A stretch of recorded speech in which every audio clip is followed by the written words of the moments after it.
स्वागत है आपका देवभूमि समाचार में। मैं हूं आपके साथ जो इसमें बात करेंगे खबरों की। खबर देहरादून से है, जहां उत्तराखंड ग्लोबल इन्वेस्टर्स समिट 2023 में हुए निवेश प्रस्तावों की ग्राउंड ब्रेकिंग सेरेमनी का आयोजन किया गया। बता दें कि कार्यक्रम में उत्तराखंड के मुख्यमंत्री पुष्कर सिंह धामी मौजूद रहे। इस दौरान मुख्यमंत्री पुष्कर सिंह धामी ने क्या कुछ कहा, आइए आपको सुनाते हैं। जब शुरू में कहा पहले दिन की 2.5 लाख करोड़ का हम एमओयू करेंगे पवन जी, तो बहुत लोगों ने मुझे कहा कि अरे आप तो हमेशा कम बोलते हैं और बोलने पर कम और करने पर ज़्यादा विश्वास रहता है आपका, लेकिन आपके मुंह से कैसे निकल गया ये 2.5 लाख करोड़? ये कहीं गलत ना हो जाए, इसलिए इसको सुधार लीजिए। मैंने कहा अब तो निकल गया जी, अब कैसे सुधारें जब मुंह से निकल ही गया है? तो कोशिश करेंगे कि अब जो निकल गया है उसको पूरा करें। तो मुझे खुशी है कि आप सब लोगों के सहयोग से, आप सब लोगों की शुभकामनाओं से एक बड़ा लक्ष्य हमको प्राप्त हुआ। और लक्ष्य प्राप्त नहीं हुआ जैसा पहले ये होता था कि वास्तव में ये एमओयू तो हो ही जाते थे और अंतिम दिन एमओयू भरमार होते थे। आपदा प्रबंधन का भी बड़ा जो विश्व स्तरीय सम्मेलन था वो भी देहरादून में हो रहा था, जिसमें चर्चा वार्ता तमाम प्रकार से होनी थी और बहुत नज़दीक डेट आ गई। आप देखिए कि 28 तारीख को हम बिल्कुल टनल के अंदर थे और 8 दिसंबर को हमारा ये कार्यक्रम होना था कि अब लोगों को लग रहा था कि जो है कि क्या करें, ये इन्वेस्टर समिट अब जो है टालनी तो नहीं पड़ेगी। लेकिन भगवान की कृपा हुई कि जिस दिन पहले दिन हम लोग इन्वेस्टर वो जो हमारा आपदा प्रबंधन का जो कार्यक्रम था, उस आपदा प्रबंधन के कार्यक्रम में भाग लेने के लिए मैं वहाँ सिलक्यारा से देहरादून आया। देहरादून में उसका उद्घाटन सत्र हुआ, निवेश को लाने के लिए भी और निवेश करने के लिए भी। मुझे तो वो भी कई हजारों करोड़ में, लगभग पंडित जी कितना 30,000 करोड़, क्या 30,000 करोड़ के आसपास जो है उन लोगों ने निवेश करा जो लोग ऑलरेडी यहाँ पर पहले से उद्योग अपने लगाए हुए थे, अपना काम कर रहे थे। हरिद्वार आए तो हरिद्वार भी हमारा लगभग 25,000 करोड़ के आसपास यहाँ भी हो गया। तो ये बहुत बड़ा प्रोत्साहन था। सब लोगों ने जिस प्रकार से खुद आगे बढ़ चलकर काम लिया। हाँ, ये बात ठीक है कि अभी ये कोई हमारा, मैंने पहले भी कहा और अब फिर कह रहा हूँ कि कोई ये हमें संतुष्टि नहीं है कि 71,000 करोड़ का हो गया सब मिला के। हमको तो पूरा 100% करना है। अभी 20% हुआ है, पूरा 100% हम इसको करेंगे और देवभूमि को हम एक डेवलप भूमि, उद्योग की भूमि, एक आदर्श भूमि बनाने के लिए हम काम करेंगे। ये हमारा संकल्प है। और जो सपने हमने देखे हैं वो सपने हमारे धीरे धीरे धरातल पर उतरने लगे हैं और प्रधानमंत्री आदरणीय मोदी जी के नेतृत्व में जो उन्होंने देश के बारे में विकसित भारत की जो कल्पना की है, संकल्प लिया है, उसके लिए हम काम कर रहे हैं। और पहले के समय में ये भी एक सोच थी कि उत्तराखंड में निवेश कैसे आएगा। आनंद जी ने बहुत विस्तार से शुरू में ही जो है वो आंकड़े रखे कि उत्तराखंड स्थापना के समय में हमारे आंकड़े कैसे थे, 2012-13 में कैसे थे, उसके बाद किस प्रकार से प्रगति हुई है और अब किस प्रकार से हम एकदम से आगे बढ़ रहे हैं। हाँ, इसके साथ साथ हमारे लिए चुनौतियां भी है कि अब इतना बड़ा इन्वेस्टमेंट आएगा, उसके लिए हमें अन्य व्यवस्थाएं भी करनी होंगी। पहाड़ों के लिए हवाई सेवाएं हमारा ये आगे का प्रयास है और हमारा संकल्प भी है कि हमारे राज्य में हवाई सेवा भी बहुत महत्वपूर्ण है। उन हवाई सेवाओं को भी पूरे राज्य के अंदर हम लेकर जाएं। पिछले दिनों हमने हल्द्वानी से चंपावत, पिथौरागढ़ और मुनस्यारी के लिए हवाई सेवा प्रारंभ की है। आगे चलकर हम लैंसडाउन के लिए, चिन्यालीसौड़ के लिए, अन्य स्थानों के लिए चला रहे हैं। जो पिथौरागढ़ का हवाई अड्डा है, उस हवाई अड्डे को सेना के साथ मिलकर और हम बहुत सारे, जैसे 42 सीटर विमान चलाने की अनुमति हमको मिल गई है। जल्दी वो सेवा भी हमारी वहाँ के लिए प्रारंभ हो रही है। पंतनगर का आपका एयरपोर्ट जो अभी हमारा बहुत तेजी, मतलब बहुत ज़्यादा लगातार फ्लाइटों को नहीं कर पा रहा है वो, क्योंकि अभी उस प्रकार की व्यवस्था नहीं बनी है, लेकिन उसको अंतर्राष्ट्रीय हवाई अड्डा बनाने के लिए जो भी राज्य सरकार की तरफ से औपचारिकताएं हैं, केंद्र से जो बात करनी है नगर विमानन मंत्रालय से, वो सारी हमारी बातचीत चल रही है। और 800 एकड़ से ज़्यादा जमीन हमने भारत सरकार को उस काम के लिए हस्तांतरित कर दी है। और उत्तराखंड ग्लोबल इन्वेस्टर समिट में लगभग 3.5 लाख करोड़ के एमओयू साइन किए गए थे। बता दें कि जिसके बाद अब इनकी ग्राउंडिंग शुरू हो गई है। मंगलवार को राजधानी के एक निजी होटल में इन्वेस्टर समिट की ग्राउंडिंग ब्रेकिंग सेरेमनी का आयोजन किया गया। साथ ही इस कार्यक्रम में सीएम पुष्कर सिंह धामी भी मौजूद रहे। सीएम ने कहा कि करीब 27,000 करोड़ के एमओयू की आज इस कार्यक्रम में ग्राउंडिंग हो रही है। समिट के पहले दिन ही 44,000 करोड़ के एमओयू की ग्राउंडिंग हुई थी, जिसने आज वर्तमान दिन तक कुल 71,000 करोड़ की ग्राउंडिंग अब तक हो चुकी है। सीएम धामी ने कहा कि अभी तक कुल निवेश की 20% ग्राउंडिंग पूरी हुई है और सरकार का लक्ष्य 100% ग्राउंडिंग करने का है।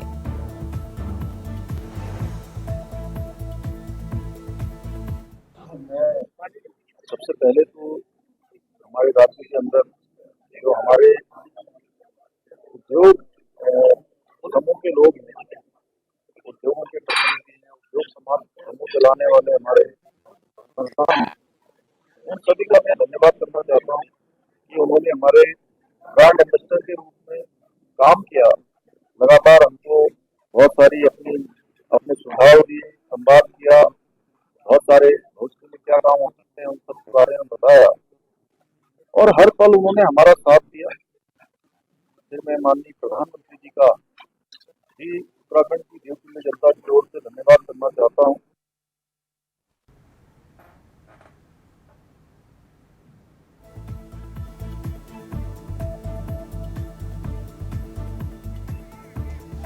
तो इन्वेस्टर समिट के जो है ग्राउंडिंग हुई है और इस कार्यक्रम में जो है मुख्यमंत्री पुष्कर सिंह धामी शामिल हुए। निजी होटल में कार्यक्रम का आयोजन किया गया। और इसी खबर पर ज्यादा जानकारी के साथ अभय कैंतुरा देहरादून से लाइव जुड़ गया। अभय, इन्वेस्टर समिट निवेश की ग्राउंडिंग के लिए जो है निजी होटल में कार्यक्रम का आयोजन किया गया है, क्या जानकारी है? उत्तराखंड राज्य में के विकास के लिए जो इन्वेस्टर समिट का आयोजन पिछले दिनों हुआ था, 8-9 दिसंबर को देहरादून में इन्वेस्टर समिट का आयोजन हुआ था। इस दौरान राज्य सरकार की जो निवेशकों से बातचीत हुई थी, उस निवेशकों को फलस्वरूप लगभग 3.5 लाख करोड़ के निवेशकों के साथ जो एमओयू साइन हुए थे, उसके ग्राउंडिंग को लेकर लगातार राज्य सरकार काम यहाँ पर कर रही है। शासन से जो समिति का जो गठन हुआ था, उसकी तरफ से जो कार्य अभी तक किए गए उसमें 71,000 करोड़ के जो निवेश के हैं, जो एमओयू हुए थे, उसकी ग्राउंडिंग यहाँ पर हो चुकी है और आने वाले दिनों में ये ग्राउंडिंग का जो और सिलसिला होगा लगातार जारी है। और उम्मीद ये कर सकते हैं कि जब ये वित्तीय वर्ष जब समाप्त होगा तो इस वित्तीय वर्ष में ये आंकड़ा लगभग 1 लाख करोड़ के करीब यहाँ पर पहुंच जाएगा। सरकार ने इसको अलग अलग चरणों में ग्राउंडिंग को करने का लक्ष्य यहाँ पर निर्धारित करा। जैसे इन्वेस्टर समिट के पहले दिन 44,000 करोड़ के एमओयू की ग्राउंडिंग हुई थी। उसके बाद अगले जो 3 महीने का जो लक्ष्य सरकार ने चुना था, उस 3 महीने में 25% और ग्राउंडिंग को बढ़ाने का लक्ष्य यहाँ पर रखा था। और अभी तक की ये कह सकते हैं कि 71,000 करोड़ के निवेश की जो ग्राउंडिंग यहाँ पर हुई है, ये राज्य सरकार के लिए बड़ा उत्साहजनक कदम का निर्णय कहा जा सकता है। राज्य के उत्साहजनक के कार्यक्रम कह सकते हैं, क्योंकि लगातार इस निवेश के जरिए प्रदेश में जो विकास की रफ्तार है वो यहाँ पर बढ़ रही है। इस निवेश के जरिए जो रोजगार यहाँ पर स्थापित हो रहे हैं, जो उद्योग यहाँ पर लग रहे हैं, उससे युवाओं के लिए रोजगार यहाँ पर मिलेंगे। कोशिश यही है धामी सरकार की कि आने वाले दिनों में 100% जो एमओयू यहाँ पर हुए हैं, जो निवेश यहाँ पर है, उसको धरातल पर उतारने की रहेगी और उसके लिए लगातार अधिकारियों को दिशा निर्देश भी दे रहे हैं। बैठकों के माध्यम से उसकी एक समीक्षा भी यहाँ पर मुख्यमंत्री पुष्कर सिंह धामी कर रहे हैं, ताकि उत्तराखंड राज्य में किसी भी प्रकार से जो विकास की रफ्तार है वो धीमी ना पड़ सके, तेज रफ्तार से राज्य का विकास यहाँ पर हो सके। जी अभय, जो है सीएम धामी ने आज कहा है कि अब आज जो है 27,000 करोड़ के एमओयू की ग्राउंडिंग हुई है और अब तक की बात करें तो 20% हुई है, लेकिन जो 100% का लक्ष्य सरकार की ओर से रखा गया है, पूरी कब तक की जा सकती है? बिल्कुल, ये कह सकता है कि सरकार ने ग्राउंडिंग के लिए अलग अलग लक्ष्य निर्धारित यहाँ पर करे, यानी अगले 6 माह के भीतर ये कह सकता है कि राज्य सरकार का प्रयास यही है कि जो निवेश यहाँ पर हो रहा है उस निवेश का ज्यादा से ज्यादा यहाँ पर असर हो सके, उस निवेश के माध्यम से रोजगार विकास पर जो रोजगार है वो ज्यादा से ज्यादा स्थापित हो सके। और अभी की स्थिति ये कह सकते हैं कि जो 71,000 करोड़ की जो ग्राउंडिंग यहाँ पर हुई है वो ग्राउंडिंग सीधे तौर पर उत्साहजनक कही जा सकती है, क्योंकि जिस रफ्तार से काम हो रहा है ऐसे में कह सकते हैं कि आगामी 1 साल के भीतर सरकार अपने उस लक्ष्य को प्राप्त करने का काम यहाँ पर करेगी और उत्तराखंड राज्य ने जो लक्ष्य निर्धारित करा उस लक्ष्य को प्राप्त करेगी, यानी 2025 तक उत्तराखंड राज्य विकसित राज्यों की श्रेणी में शुमार हो जाएगा। जी और बात करें कार्यक्रम की तो सीएम के अलावा कौन कौन से लोग इस दौरान मौजूद रहे? ये कार्यक्रम में मुख्यमंत्री पुष्कर सिंह धामी मौजूद रहे, कैबिनेट मंत्री गणेश जोशी इस कार्यक्रम में मौजूद रही, मुख्य सचिव राधा तोड़ी इस कार्यक्रम में मौजूद रही, राज्य मंत्री विश्वास डाबर इस कार्यक्रम में मौजूद रहे और देहरादून के जो सम्मानित जो उद्योगपति हैं जिनसे विकास की लगातार कोशिश राज्य सरकार यहाँ पर कर रही है वो इस कार्यक्रम में मौजूद रहे। एसीएस आनंद रतन की तरफ से कार्यक्रम में जब शुरुआत यहाँ पर की गई तो उन्होंने बताया था कि किस प्रकार से इस ग्राउंडिंग को धरातल पहुंचाया जा रहा है उसके लेकर लगातार यहाँ पर सरकार काम कर रही है। तो ये कह सकते हैं कि राज्य सरकार लगातार काम कर रही है और उस काम के सफल परिणाम जो वो भी राज्य में दिखने लगे और अभी तक की जो 71,000 करोड़ की जो ग्राउंडिंग यहाँ पर हुई है निवेश की, उसके आगामी दिनों में उसके जरिए जो रोजगार है वो भी बढ़ेगा और विकास के जो काम होंगे वो भी तेज गति से होंगे। जी अब बने रहिए हमारे साथ, अगली खबर पे भी आपका रुख करेंगे। और बात करते हैं अगली खबर की। खबर बड़कोट से है, जहां बड़कोट में धाकड़ धामी का भव्य रोड शो आयोजित हुआ। बता दें कि उत्तरकाशी में सीएम धामी को जनता का अभूतपूर्व समर्थन मिला, साथ ही हजारों की संख्या में धाकड़ धामी की रैली में लोग शामिल हुए।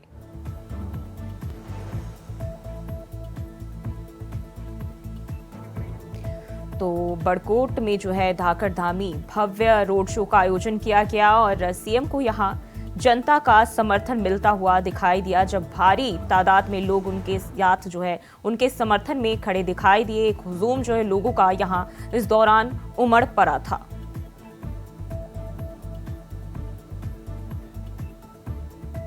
तो हजारों की संख्या में इस रोड शो में लोग शामिल हुए थे और सीएम धामी का ये रोड शो बड़कोट में आयोजित किया गया, जहां उनके साथ प्रदेश अध्यक्ष महेंद्र भट्ट भी शामिल हुए।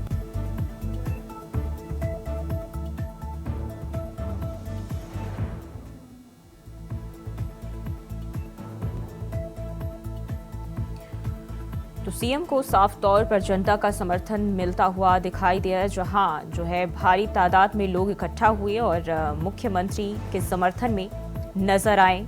वहीं मुख्यमंत्री ने हाथ हिलाकर लोगों का अभिवादन भी किया और साथ ही लोगों पर फूल भी बरसाए।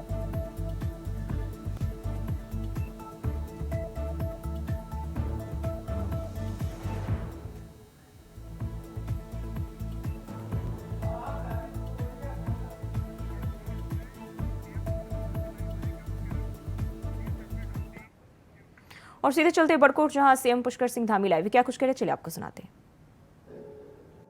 माननीय प्रधानमंत्री मोदी जी के नेतृत्व में भारत की ताकत पूरी दुनिया के अंदर बढ़ी है। आज पूरा विश्व, पूरा संसार भारत की ओर देखता है। आखिर क्या बदला इन 10 सालों में? 2014 से पहले की अगर हम बात करते हैं तो 2014 से पहले भी हमारे देश के प्रधानमंत्री विदेशों में जाते थे और वहां के लोग ठीक प्रकार से उनकी मीटिंगें भी नहीं करते थे, ठीक प्रकार से सम्मान भी नहीं करते थे। हमारी जो बात हमारे हक की होती थी, हमारे हित की बातें होती थी, उन हमारे हित की बातों को, हमारे हक की बातों को की भी अनसुना कर दिया जाता था, क्योंकि उस समय भारत का नेतृत्व कमजोर हाथों में था। हमारे प्रधानमंत्री मोदी जी के हाथों में जब से नेतृत्व आया है, पूरी दुनिया भारत के रुख का इंतजार करती है। 2014 से पहले का भारत दप्पू भारत, पिछलक्कू भारत, अपनी बात भी न कह सकने वाले भारत के रूप में हमारी पहचान होने लगी थी।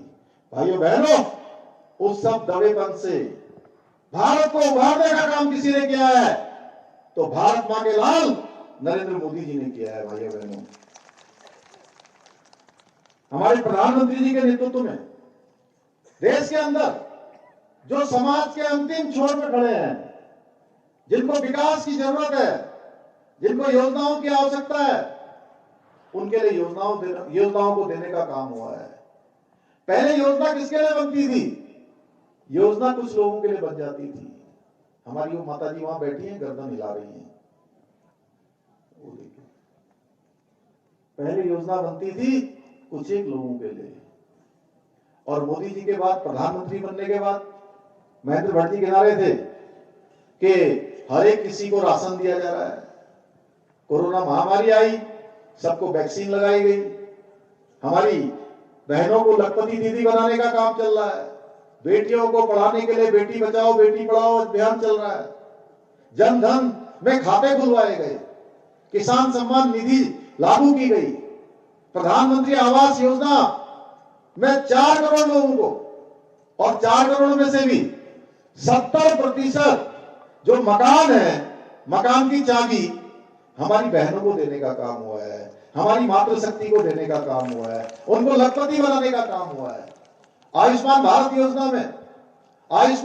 योजना में हर एक के इलाज के लिए 5 लाख रुपए तक की साल भर की गारंटी सुनिश्चित करने का काम, कि आप किसी गरीब को, जैसा महेंद्र जी कह रहे थे, पहले कोई बुजुर्ग बीमार हो जाते थे घर के, तो उनको अस्पताल ले जाते थे। अस्पताल ले जाने के बाद 2 दिन बाद, जब पहले दिन बिल आता था 10,000 रुपए का, अगले दिन 20,000 का हो जाता था, तीसरे दिन 30,000 का हो जाता था, चौथे दिन वो जंप मार के 50-60 हजार पर जब पहुंचता था, और उस बुजुर्ग गरीब आदमी को पता लगता था कि मेरे इलाज में इतना पैसा लग रहा है और मेरे बेटे की, मेरे घर वालों की इतनी सामर्थ्य नहीं है, तो वो अपने बेटे से कहना शुरू कर देते थे कि मुझे अपना इलाज नहीं करवाना है, मुझे घर ले चल बेटा, मैं बचूंगा कि मरूंगा मुझे पता नहीं है, लेकिन तेरा बुरा हाल हो जाएगा, तू कर्ज के बोझ तले दब जाएगा, तुझे मकान बेचना पड़ेगा, दुकान बेचनी पड़ेगी, घर में रखे हुए जेवर गिरवी रखने पड़ेंगे। आजाद भारत के इतिहास में कभी किसी ने नहीं सोचा कि उस बुजुर्ग व्यक्ति का, हमारे बुजुर्ग का इलाज करवाने में घर के लोगों को कितनी परेशानी होती है। कोई घर का बीमार हो जाता है, कितनी परेशानी हो जाती है। जब हम अस्पताल जाते हैं, भाइयों बहनों, बहुत अमीर से अमीर आदमी जिसके पास बहुत संसाधन होते हैं, उसकी भी स्थिति खराब हो जाती है। मैं तो भगवान भोलेनाथ जी से कहूंगा कि किसी को अस्पताल न भेजो। अस्पताल हम अच्छे बनाते हैं, हम बड़ी सुविधाएं करते हैं। अभी यमुनोत्री वाले विधायक जी कह रहे थे कि जो है डॉक्टर दे दीजिए, जरूरी है डॉक्टर देने हैं। सुरेश चौहान जी भी कहते हैं, दुर्गेश्वर लाल जी भी कहते हैं, हमारे मंच पर बैठे हुए सभी हमारे पदाधिकारीगण कहते हैं। लेकिन मैं कहता हूं भगवान हम अच्छे अस्पताल बना रहे हैं। जैसे हमने वात्सल्य योजना चलाई, वात्सल्य योजना, मैंने कहा जिस दिन मैं वात्सल्य योजना के चेक बांट रहा था बच्चों को कोरोना महामारी में, ये योजना हम लेकर आए। जो बच्चे अपने माता पिता को जिन्होंने खो दिया, उनके लिए हम वात्सल्य योजना लेकर आए। मैंने भगवान से प्रार्थना करी, हे भगवान, अब जो है आप इस वात्सल्य योजना के एक भी लाभार्थी को आगे मत बढ़ाना, एक भी इसकी संख्या में वृद्धि मत करना, मैं आपसे प्रार्थना करता हूं। उसी प्रकार से मैं भगवान भोलेनाथ जी से प्रार्थना करता हूं कि भगवान अस्पताल किसी को न जाना पड़े। मैंने देखा है, मैंने अपने पूज्य पिताजी का 4.5 महीने तक अस्पताल में रहकर इलाज करवाया, तब मैंने देखा किस प्रकार की परेशानी होती है। इस परेशानी को आजाद भारत के इतिहास में किसी प्रधानमंत्री ने नहीं समझा। भाइयों बहनों, आजाद भारत के मोदी जी पहले प्रधानमंत्री हैं जिन्होंने समझा कि 5 लाख रुपए तक की गारंटी देने का काम होना चाहिए, जिससे कि इलाज की व्यवस्था सुनिश्चित हो पाए, हर कोई अपना इलाज करवा पाए। वो काम उन्होंने किया है। इज्जत घर बनाने का काम, हम पहाड़ में रहते हैं, मैं भी पहाड़ में पैदा हुआ हूं, मैंने देखा है अपनी मां को घास काटते हुए, जानवरों के लिए खेतों से, जंगलों से। तो बड़कोट से अभी आप सिम धामी को सुन रहे थे और बात करेंगे खबरों की। प्रदेश में लोकसभा चुनाव की बिसात बिछनी शुरू हो गई है। भाजपा ने जहां 5 में से 3 सीटों पर अपने प्रत्याशियों की घोषणा कर दी है, तो वहीं कांग्रेस में भी अब बैठकों का दौर जारी है। लोकसभा चुनाव को लेकर युवा मंत्री सौरभ बहुगुणा ने कहा कि कांग्रेस में प्रत्याशी नहीं मिल पा रहे हैं क्योंकि पार्टी के सीनियर नेता चुनाव लड़ने से मना कर चुके हैं। ऐसे में पार्टी उनके ऊपर चुनाव लड़ने के लिए दबाव बना रही है। दूसरी तरफ कांग्रेस बीजेपी को नसीहत दे रही है कि अभी उनका कद इतना बड़ा नहीं हुआ है कि वह कांग्रेस को सलाह दे सके।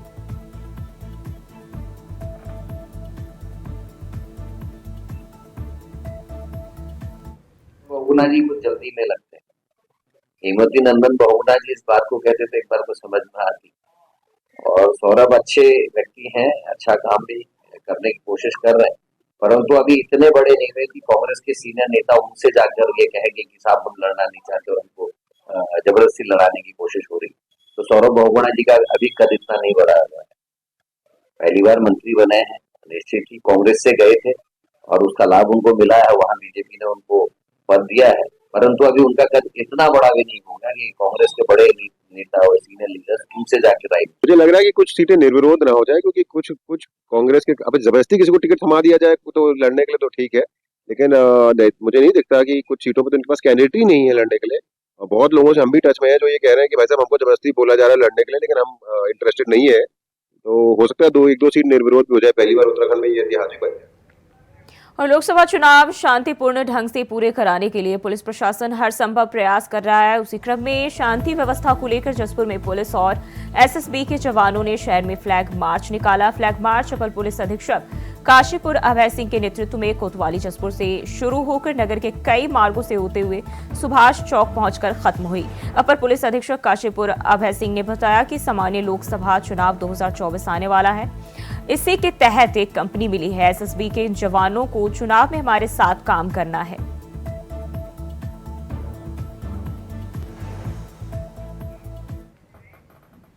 बढ़ते हैं आगे, खबर देहरादून से है, जहां प्रदेश के राष्ट्रीय और अंतर्राष्ट्रीय पदक विजेता खिलाड़ियों की सरकारी नौकरी की मुराद पूरी हो गई है, जो कि धामी सरकार का एक बहुत बड़ा ऐतिहासिक फैसला है। पदक विजेता खिलाड़ियों को 6 विभागों में ग्रेड वेतनमान 2000 रुपए से लेकर ग्रेड वेतनमान 5400 तक की नौकरी के लिए 31 खिलाड़ियों का अंतिम चयन के लिए प्रमाण पत्रों के सत्यापन की कार्रवाई गतिमान है। आपको बता दें कि प्रदेश में खिलाड़ियों को खेलों के प्रति प्रोत्साहित करने और उनके सुरक्षित भविष्य को लेकर पदक विजेता खिलाड़ियों के लिए सीएम धामी सरकार में सीधे नौकरी की व्यवस्था की गई है।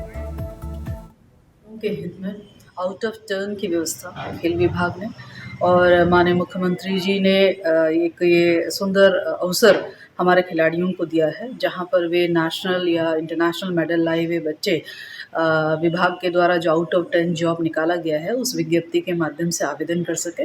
और 120 लोगों के द्वारा आवेदन किया गया है, जिसमें 31 लोगों का चयन, जिसमें चीफ सेक्रेटरी की अध्यक्षता में जो कमेटी बनी है उन्होंने उनका चयन किया है।